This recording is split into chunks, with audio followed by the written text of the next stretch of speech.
नमस्कार, स्वागत है आपका मेरी सत्य न्यूज जयती चैनल में और मैं हूं डॉक्टर हरीश चंद्र लखेड़ा। नवबौद्ध शब्द आपने अवश्य सुना होगा। वैसे इस मामले में 2-3 वीडियो पहले से इस चैनल में आ चुकी है, आप उनको देख सकते हैं। लेकिन बहुत से लोग नवबौद्ध शब्द इस्तेमाल करने पर आपत्ति जताते हैं। तो सवाल यह है कि क्या नवबौद्ध शब्द गाली है?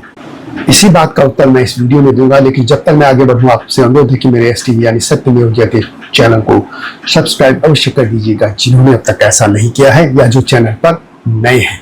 तो बात करते हैं नवबौद्ध शब्द को लेकर। नवबौद्ध शब्द कोई गाली नहीं है, यह एक तटस्थ और वर्णनात्मक शब्द है जिसका उपयोग भारत में उन लोगों के लिए किया जाता है जो 20वीं सदी में विशेष रूप से डॉक्टर भीमराव अंबेडकर के नेतृत्व में हिंदू धर्म, खासतौर पर अनुसूचित जातियों से संबंधित जो लोग थे, उन्होंने बौद्ध धर्म अपना लिया था। यह शब्द उनकी धार्मिक और सामाजिक पहचान को दर्शाता है और सामाजिक, एकेडमिक और सरकारी संदर्भों में इसका व्यापक रूप से प्रयोग किया जाता है। पहले इस शब्द के इतिहास के बारे में बता लेता हूँ। नवबौद्ध शब्द 1956 के नागपुर दीक्षा समारोह के बाद प्रचलन में आया, जब लाखों दलितों ने डॉक्टर अंबेडकर के साथ बौद्ध धर्म अपना लिया था। यह शब्द नए नए बौद्धों को पारंपरिक बौद्धों जैसे कि हिमालयी क्षेत्र या पूर्वी भारत के जो बौद्ध थे उनसे अलग करने के लिए इस्तेमाल किया गया था। यह शब्द विद्वानों, सामाजिक कार्यकर्ताओं और सरकारी दस्तावेजों जैसे संविधान, अनुसूचित जाति आदेश 1990 में उन बौद्धों के लिए प्रयोग होता है जो अंबेडकरवादी बौद्ध धर्म यानी नवयान के अनुयायी है, और यह उनकी सामाजिक और धार्मिक पहचान को रेखांकित करता है। नवबौद्ध शब्द कथित जाति उत्पीड़न के खिलाफ संघर्ष और सामाजिक समानता के लिए डॉक्टर अंबेडकर के आंदोलन से जुड़ा है। यह शब्द गर्व और आत्मसम्मान का प्रतीक भी माना जाता रहा है, क्योंकि यह दलित समुदाय की नई धार्मिक और सामाजिक पहचान को दर्शाता है। नवबौद्ध शब्द का उपयोग भारत में सरकारी दस्तावेजों, नोटिफिकेशन और आदेशों में किया गया है, विशेष रूप से उन संदर्भ में जहां अनुसूचित जाति यानी शेड्यूल कास्ट यानी SC से बौद्ध धर्म में परिवर्तित व्यक्तियों की पहचान और उनके लिए आरक्षण के प्रावधानों को स्पष्ट करने की आवश्यकता होती है। यह शब्द मुख्य रूप से संविधान, अनुसूचित जाति आदेश 1950 और इसके 1990 के संशोधनों से जुड़ा है। यह जो संविधान, अनुसूचित जाति आदेश 1950 और 1990 का संशोधन है, उसके तहत जो मूल आदेश था यानी 1950 में संविधान, अनुसूचित जाति आदेश 1950 में शुरू में केवल हिंदुओं को अनुसूचित जाति के तहत आरक्षण का लाभ देने का प्रावधान था। 1956 में सिख धर्म और 1990 में बौद्ध धर्म को इस आदेश में शामिल किया गया था। 1990 का जो संशोधन आया था उसमें संविधान, अनुसूचित जाति आदेश 1950 में संशोधन किया गया था, जिसमें प्रावधान जोड़ा गया था कि अनुसूचित जाति से बौद्ध धर्म में परिवर्तित व्यक्ति, जिन्हें नवबौद्ध कहा जाता है, भी SC आरक्षण के पात्र होंगे।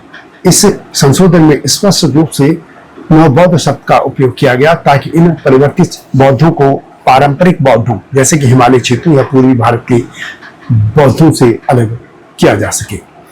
इसका नोटिफिकेशन के कई उदाहरण भी हैं। 1990 के संशोधन के बाद केंद्र सरकार और विभिन्न राज्य सरकारों ने इस आदेश को लागू करके नोटिफिकेशन जारी किए।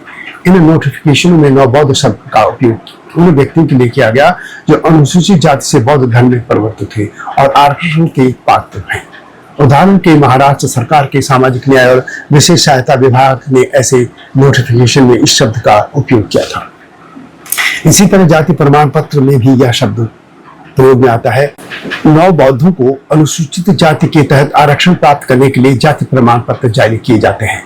इन प्रमाण पत्रों और संबंधित सरकारी दिशा निर्देशों में नवबौद्ध शब्द का उपयोग उनकी विशिष्ट पहचान को दर्शाने के लिए किया जाता है।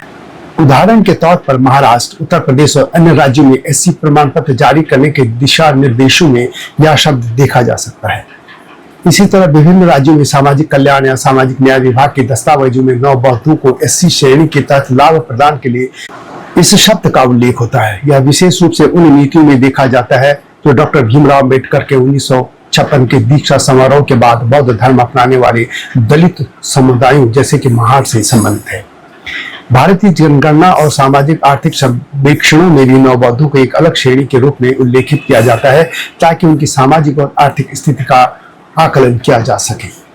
महाराष्ट्र, जहां की नवबौद्ध आंदोलन सबसे मजबूत है, वहां के सामाजिक न्याय और विशेष सहायता विभाग के कई सरकारी आदेशों और नोटिफिकेशन में नवबौद्ध शब्द का उपयोग आपको मिल सकता है।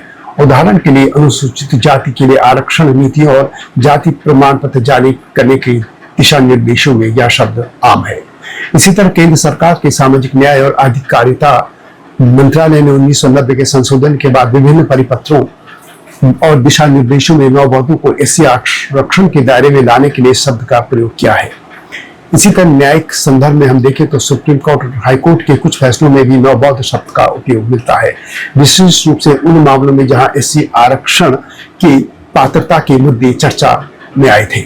उदाहरण के लिए कुछ मामलों में यह स्पष्ट किया गया था कि केवल अनुसूचित जाति से परिवर्तित बौद्ध यानी नवबौद्ध ही एससी आरक्षण के पात्र हैं, न कि पारंपरिक बौद्ध। सरकारी दस्तावेजों में भी नवबौद्ध शब्द एक तटस्थ और तकनीकी शब्द के रूप में प्रयोग किया जाता है। यह एक विशिष्ट साम्राज्य की पहचान को दर्शाता है जो सामाजिक और धार्मिक परिवर्तन का हिस्सा है। संविधान अनुसूचित जाति आदेश 1950 के संशोधन में भारत के राजपत्र यानी गजेट ऑफ इंडिया में यह प्रकाशित हुआ, जिसमें नवबौद्ध शब्द का उपयोग अनुसूचित जाति से बौद्ध धर्म में परिवर्तित व्यक्तियों के लिए किया गया था। यह दस्तावेज सामाजिक न्याय और अधिकारिता मंत्रालय की वेबसाइट पर भी उपलब्ध है। राज्य स्तरीय नोटिफिकेशन में भी महाराष्ट्र, उत्तर प्रदेश और अन्य राज्यों के सामाजिक कल्याण और अन्य विभागों की वेबसाइटों पर भी यह शब्द या इससे संबंधित दिशा निर्देश मिल सकते हैं। इसी तरह सामाजिक न्याय अधिकारिता मंत्रालय केंद्र सरकार की मैं बात कर रहा हूं कि वेबसाइट और महाराष्ट्र सरकार की वेबसाइट पर संबंधित दस्तावेज आपको मिल सकते हैं।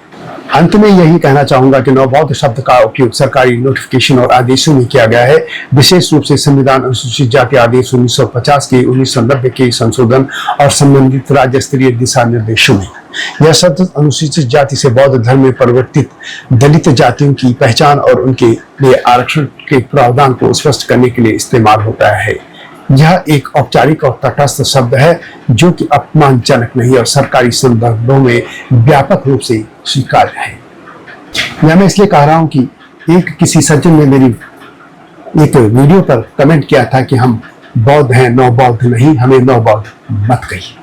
यह वीडियो कैसी लगी कमेंट में अवश्य लिखें। जल्दी आऊंगा नई स्टोरी के साथ, तब तक नमस्कार। हिमालय पे पेड़ हो तो गीत गाएंगी नदियाँ, गीत गाएंगी नदियाँ। पेड़ों पे चिड़िया है तो गीत गाएंगी नदियाँ, पेड़ों पे चिड़िया है तो गीत गाएंगी नदियाँ। माँ की लोरी जैसे होते हैं नदियों के गीत।